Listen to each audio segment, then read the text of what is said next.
हाँ, good morning बच्चों। मैं आज एक नए कॉन्सेप्ट के साथ आ रहा हूँ, वो है इंटीग्रेशन। तो इंटीग्रेशन जो है वो क्या है? इंटीग्रेशन की यदि हम बात करें तो इंटीग्रेशन है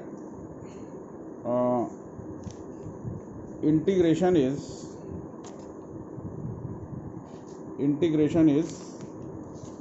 anti derivative process. Anti derivative process के रूप में हम इसको देखते हैं इंटीग्रेशन को। इंटीग्रेशन इज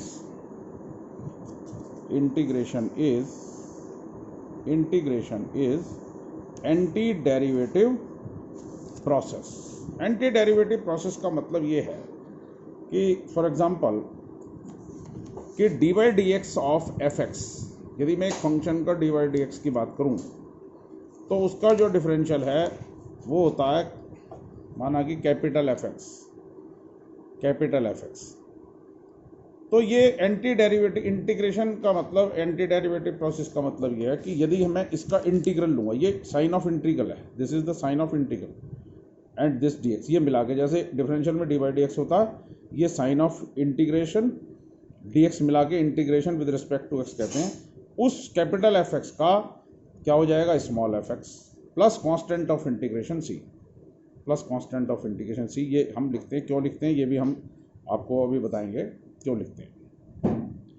तो कहने का मतलब ये है कि यदि किसी फंक्शन का डिफरेंशियल, यदि इस फंक्शन का डिफरेंशियल ये है, कैपिटल एफ एक्स है, तो इसका जो है इंटीग्रेशन वो स्मॉल एफ एक्स हो जाएगा, है ना।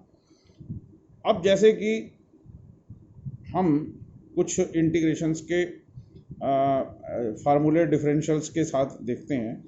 यदि आप देखें तो स्टैंडर्ड फार्मूले जो हैं, स्टैंडर्ड फार्मूले इंटीग्रेशन के क्या हैं, वो हैं x की पावर n का इंटीग्रेशन क्या होगा, x की power n plus 1 upon n plus 1 plus constant of integration c। इसमें जो है ये ध्यान रखना है कि ये कांस्टेंट ऑफ इंटीग्रेशन c जरूर लगाना है। इसका अपना एक महत्व है, ये मैं आपको बाद में बताऊंगा कि क्यों लगाते हैं। तो यदि मैं इसका डिफरेंशियल करूं बच्चों,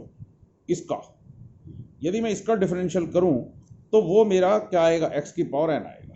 हम देखते हैं कैसे, यदि हम इसको करके देखें तो यदि मैं इसका डिफरेंशियल करूं, माना मैंने लिखा d by D x of x की power n plus 1 upon n plus 1, माना मैंने ये लिखा, ठीक है। तो ये क्या हो गया, ये इसका फार्मूला क्या है डिफरेंशियल का, n प्लस 1 x की power n upon n plus 1, है ना। जब हम इसका डिफरेंशियल करेंगे तो क्या आएगा, n प्लस 1 x की पावर दिस माइनस 1 n रह जाएगा, और ये आ गया, और इसमें से क्या हो गया, ये इसके कट गया, और ये क्या बच गया, x की पावर n बच गया। तो कहने का मतलब हुआ कि इसका डिफरेंशियल x की पावर n है, तो x की पावर n का इंटीग्रेशन ये होगा, और plus constant of c, constant of integration, ये आपको लगाना ही लगाना है। इसलिए कहा गया है कि integration is anti derivative process. ये एंटी डेरिवेटिव प्रोसेस है। एंटी डेरिवेटिव प्रोसेस का मतलब कि यदि एफ एक्स का डिफरेंशियल कैपिटल एफ एक्स है तो कैपिटल एफ एक्स का जो इंटीग्रल है वो स्मॉल एफ एक्स हो जाएगा।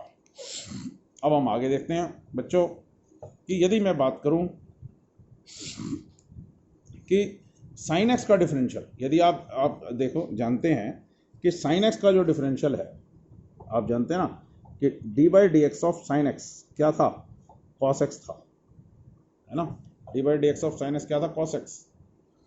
तो यहां पर कॉस एक्स का इंटीग्रेशन क्या दिखाया, कॉस एक्स का इंटीग्रेशन दिखाया है साइन एक्स, और प्लस कांस्टेंट ऑफ इंटीग्रेशन सी,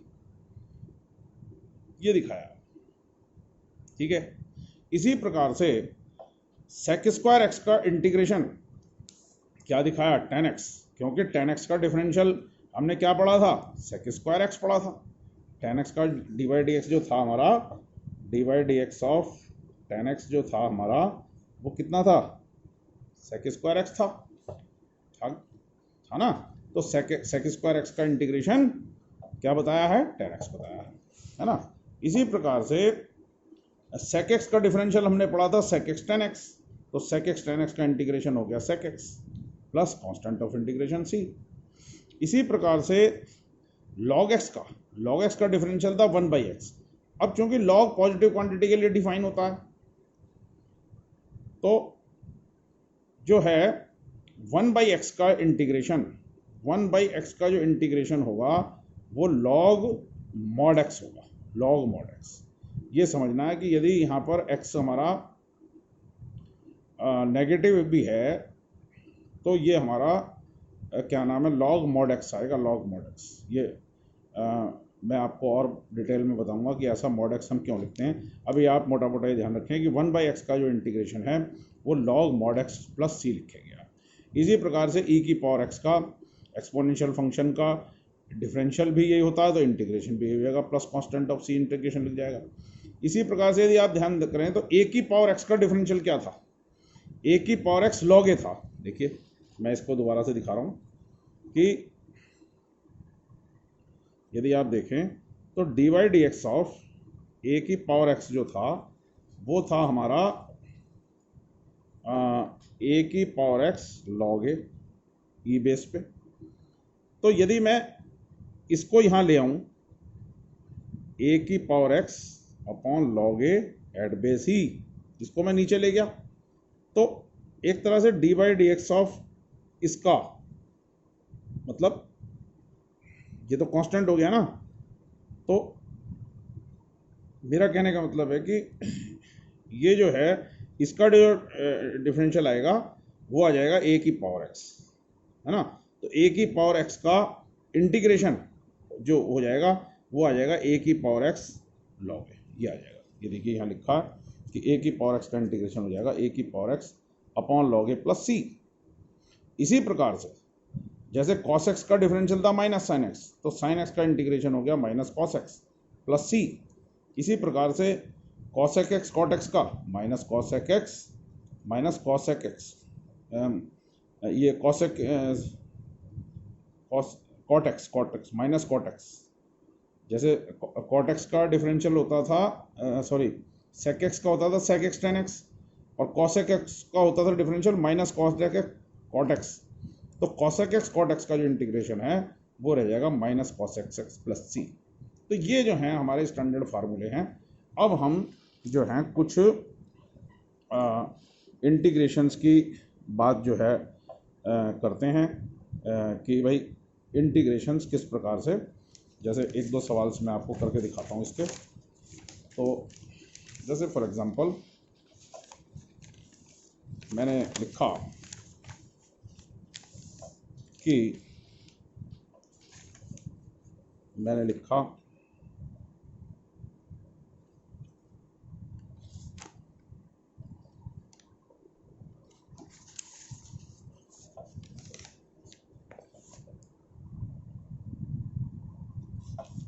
जी देखिए, जैसे मैंने लिखा इंटीग्रेशन ऑफ 1/√x dx, इसका इंटीग्रेशन क्या होगा। अब ये जो फंक्शन है ये हो गया हमारा x की पावर माइनस हाफ dx, ठीक है। तो इसका इंटीग्रेशन क्या हो गया, x की power minus half plus 1 upon minus half plus 1 plus c as per the formula, क्योंकि x की पावर n का फार्मूला क्या, x की पावर n प्लस 1 लगा दिया, यहाँ भी लगा दिया। तो ये हमारा हो गया x की पावर 1/2 एंड दिस इज 1/2, तो ये आ गया 2 की पावर √x। ये इस प्रकार से हमारा इसका रिजल्ट आ गया, ठीक है। अब मैंने एक दूसरा सवाल लिखा कि find the integration of, suppose मैं लिखता हूँ साइन स्क्वायर एक्स dx। मैं इसकी बात करता हूँ साइन स्क्वायर एक्स dx। अब साइन स्क्वायर एक्स जो dx ये है, तो यहाँ पर आप इसको ये समझते हैं कि ये sine x square D x है। तो यहाँ पर आप ऐसे नहीं करेंगे कि साइन एक्स का स्क्वायर का लिख देंगे साइन एक्स की पावर 3/3। ये यदि आपने इसको x मान लिया पूरे को और ये लिख दिया साइन एक्स की पावर n+1/n+1 तो गलत हो जाएगा। नहीं, तो इसको जो है हम पहले कन्वर्ट करेंगे cos 2x के फार्मूले से।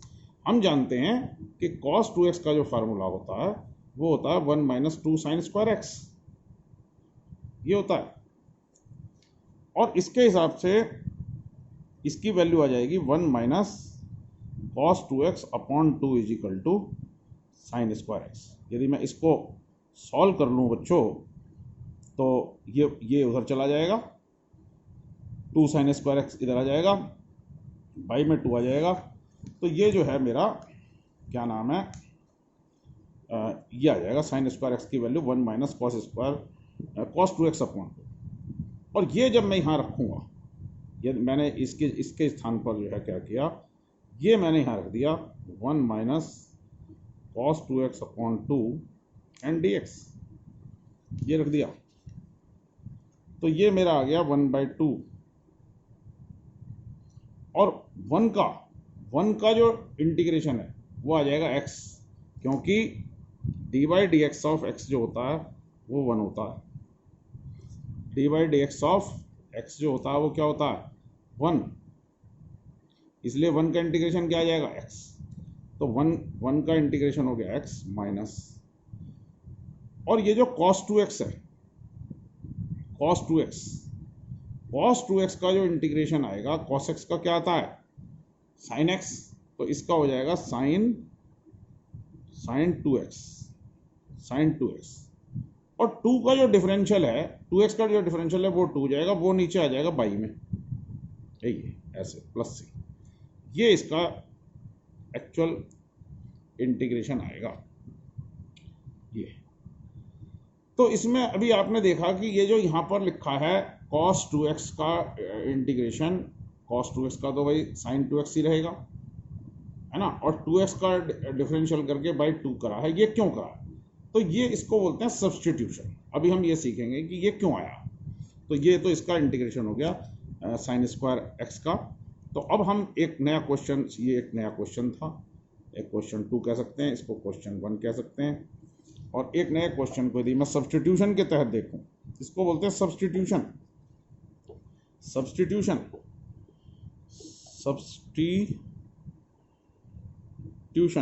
सब्स्टिट्यूशन के हिसाब से जो है ये क्या चीज़ बनेगी, ये हम देखते हैं। तो हमने अभी बात करी थी cos 2x के इंटीग्रेशन की, कि cos 2x का इंटीग्रेशन क्या होगा, ठीक है।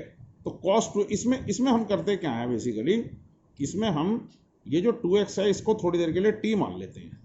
ये 2x को जो है क्या मान लिया हमने, t मान लिया, और इसका हमने दोनों तरफ से डिफरेंशियल कर दिया विद रिस्पेक्ट टू x। तो मैंने लिखा dy/dx of 2x is equal to d/dx of t, ये लिख दिया।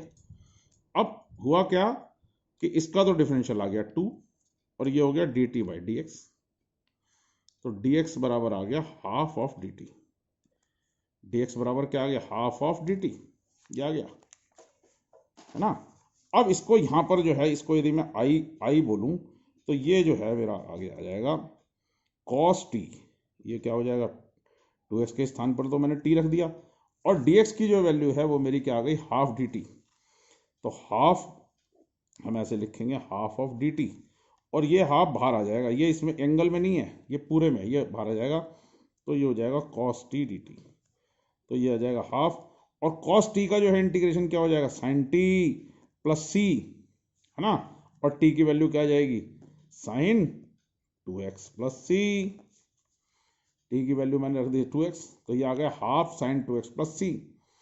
तो मैंने ये बताया था कि जब हमने ऊपर cos, यदि आप देखें cos 2x का जो इंटीग्रेशन हमने लिखा था, तो इसमें हाफ, ये तो हाफ बाहर आ गया था, 1 का x हो गया था। cos 2x का जो हमने इंटीग्रेशन लिखा था बच्चों, वो लिखा था sin 2x, और फिर 2x का डिफरेंशियल करके मैंने बताया था अपॉन में कर देंगे। तो वो ये कारण है कि जो मैंने एक्सप्लेन किया आपको, उसके पीछे लॉजिक ये है कि ये सब्स्टिट्यूशन का केस है, कि इसका जो डिफरेंशियल है वो हो जाएगा sin 2x और फिर 2x का डिफरेंशियल 2/2 आ जाएगा प्लस सी आ जाएगा। ये जो है आप हम अब आगे तो हम डायरेक्ट ही करेंगे, लेकिन हमने चेक कर लिया सब मेथड ऑफ सब्स्टिट्यूशन से। तो सब्स्टिट्यूशंस में अभी और भी क्वेश्चंस अच्छे अच्छे आएंगे, वो मैं आपको बताता हूँ कि किस प्रकार से ये सब्स्टिट्यूशन चलता है। तो ये एक जो है मोटा मोटा ये हो गया। अब मैं एक दूसरे सवाल पे आता हूँ कि जैसे फॉर एग्जांपल मैंने लिखा कि मैंने एक क्वेश्चन नया लिखा, क्वेश्चन नंबर 4 कि e की पावर 2x dx, e की पावर 2x dx। तो इसको हम डायरेक्ट भी लिख सकते हैं और हम जो है इसको सब्स्टिट्यूशन से भी कर सकते हैं। तो डायरेक्ट क्या हो गया, e की पावर 2x मैंने बताया था, और 2x का डिफरेंशियल क्या हो गया 2, और 2 को जो है इसके डिनोमिनेटर में नीचे लिख देंगे, प्लस हम लिख देंगे c। ये इसका डायरेक्ट इंटीग्रेशन हो जाएगा। तो ये आया सब्स्टिट्यूशन से, ये जो आया है ये सब्स्टिट्यूशन से ही आया है, ठीक है ना। तो दिस इज क्लियर नाउ, है ना। अब हम जो है थोड़ा सा और आगे चलते हैं। जैसे हमने एक क्वेश्चन लिया, सपोज मैंने ले लिया कि sin x sin 4x and cos 2x, माना मैंने ये लिया बच्चों। ये देखते हैं ये क्या चीज़ है, sin 4x and cos 2x dx। ये अब ये जो चीज़ है ये क्या है, ठीक है। यदि हम देखें कि sin a plus sin b का एक फार्मूला था, sin a plus sin b का। कई बार हम इसको ऐसे भी लिखते थे sin c plus sin d के रूप में। ये तो ये फार्मूला था 2 sin c plus d/2 into cos c minus d/2। ये चीज थी sin c plus sin d का जो फार्मूला था वो था sum of trigonometric functions, sum of 2 trigonometric functions था ये था 2 sin c plus d/2 into cos c minus d/2। अब यदि मैं इससे कंपेयर, मैंने यही फार्मूला क्यों लिया, मैंने इसलिए लिया क्योंकि साइन के साथ तो बड़ी क्वांटिटी आ रही है, c plus d/2 is greater than c minus d/2, है ना। तो c प्लस d/2 के स्थान पर जो है, अब मैं यदि इस क्वेश्चन को मैंने लिखा sin 4x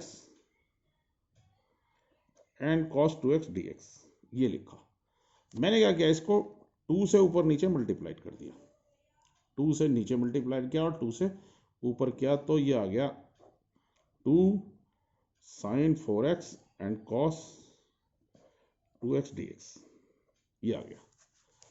और मैंने यदि इसको इससे कंपैरिजन किया, इससे मैंने कंपैरिजन किया, तो मैं देख रहा हूं कि c प्लस d/2 की जगह मेरा आ रहा 4x और c माइनस d/2 की जगह आ रहा मेरा 2x। आप देख लीजिए, यदि मैं इससे कंपेयर करता हूं तो c प्लस d/2 के स्थान पर मेरा 4x आ रहा और c माइनस d/2 के स्थान पर मेरा 2x आ रहा।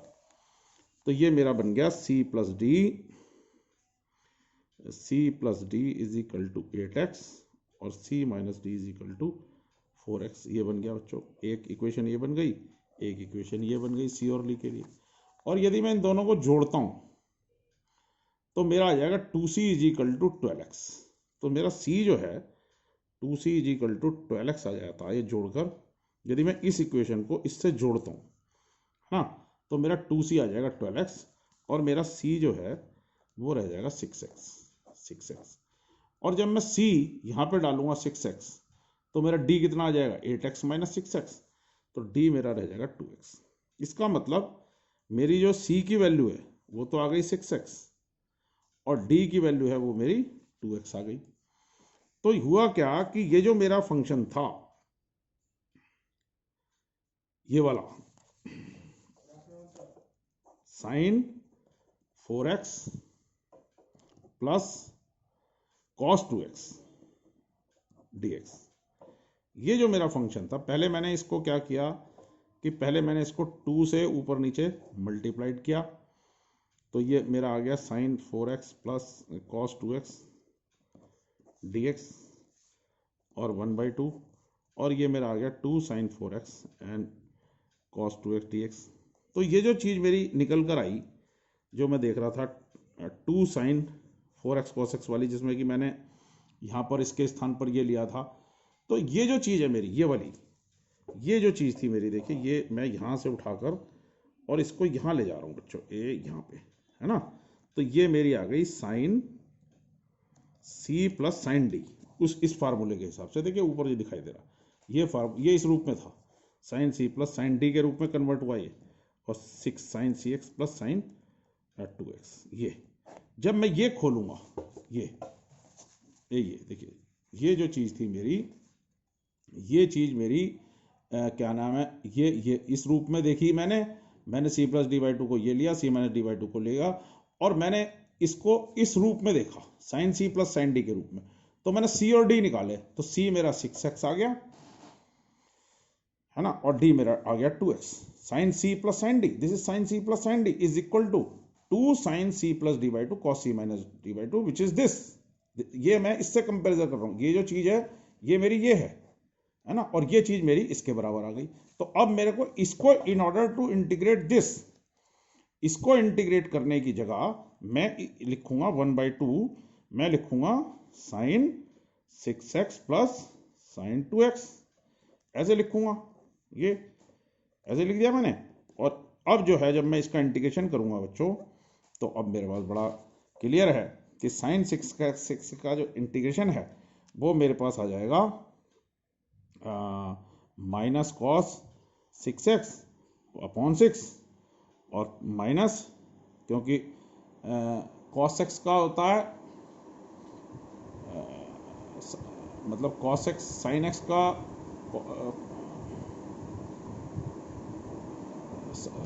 साइन x का तो डिफरेंशियल होता है कॉस x, है ना, और कॉस x का साइन x होता है, और कॉस x का होता है माइनस साइन x। तो माइनस साइन 6x, और ये आ गया माइनस साइन 2x अपॉन 2 और प्लस c। ये मेरा आंसर आ जाएगा। ये 2 चाहे मैं बाहर ले लूँ, मतलब कट फिट के अब ये चीज़ आ जाएगी। तो this is the way to integrate, ये मैंने आपको बताया। तो अब डिपेंड करेगा ट्रिग्नोमेट्रिक क्वेश्चंस में कि भाई हमें छोटे छोटे फार्मूले याद हैं, cos 2x के, sine C plus sine D के, sine C minus sine D के, ये फार्मूले हमें याद करने हैं। तो यदि हमें फार्मूले, पीछे फंडामेंटल्स फार्मूले याद हैं और हमें बेसिक चीज़ें याद हैं, तो हम किसी भी फंक्शंस का इंटीग्रेशन कर लेंगे। तो इसके साथ ही जो है मैं क्या नाम है आपको चाहूँगा कि आप कुछ क्वेश्चंस, यदि किताब, क्योंकि आज मेरे पास किताब नहीं है, मैंने अपनी तरफ से ही दिक्कत आ रही थी कि मैं उस दिन किताब लानी भूल गया, वहाँ से बाबूगढ़ छावनी से मेरी किताबें वहाँ पड़ी थी, तो मेरे को चाबी नहीं मिली, तो इसलिए मेरा हेल्ड अप हो रहा है, जिसकी वजह से मैंने आपको मैक्सिमम मिनिमा के वीडियो भी डाले थे। तो अब जो है ये क्या नाम है, आप इसको मतलब देख सकते हैं बच्चों कि ये वीडियो जो है क्या नाम है आपको समझ में आ जाएगा इंटीग्रेशन। तो आज आप इसको एक बार और सुनिए, 2 बार सुनने से आपको ये अच्छी तरह से आएगा, और मैं समझता हूँ कि अब आपको इंटीग्रेशन के क्वेश्चंस, कुछ जो छोटे छोटे क्वेश्चंस है वो आप करिए, फिर नेक्स्ट क्लास में हम दूसरे कुछ और क्वेश्चंस के साथ आएंगे। ठीक है बच्चों, ओके।